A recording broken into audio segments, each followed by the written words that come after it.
Who made the biggest splash during this MLB offseason and who just absolutely fumbled?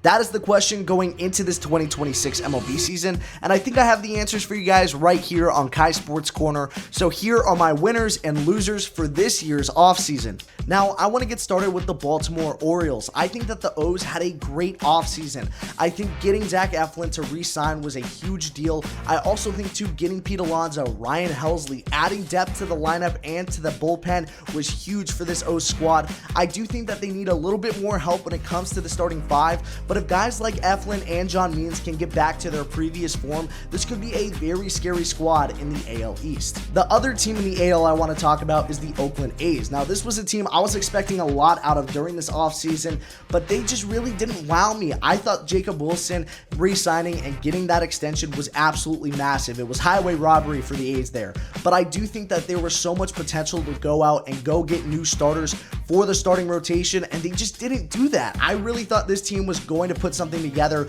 especially with a great young core that they have right now, but they just weren't able to get the pieces together in the pitching rotation and in the bullpen. But if they're able to step that up, they could be a real contender for the AL West. I'm telling you, Seattle's got to watch out.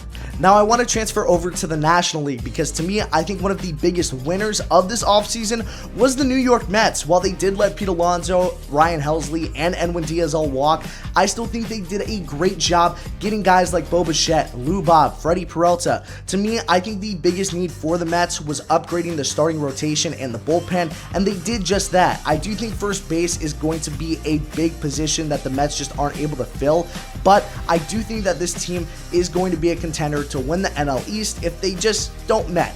To me, my biggest loser of this MLB offseason, though, has to be the Philadelphia Phillies, also in the NL East. They signed an aging JT Realmuto, they signed an aging Kyle Schwarber that were all going to leave during this offseason, and they let Ranger Suarez walk. This is a team that needs young guys to plug up holes in the outfield, especially in the bullpen, and they just didn't really get anybody. I was expecting big things from this squad, and they are the exact same squad as last year. And every year this team ages, the World Series hopes for the Phillies diminishes with that. I think the Phillies have a great lineup, and the more and more that they kind of postpone these transactions that will actually elevate this team, the more and more they're not going to win a World Series. But I want you guys to let me know down below what were your winners and losers of this MLB offseason. Leave a like, leave a comment, and if you guys like my content, make sure to follow as well on TikTok, Instagram, and YouTube. And chew!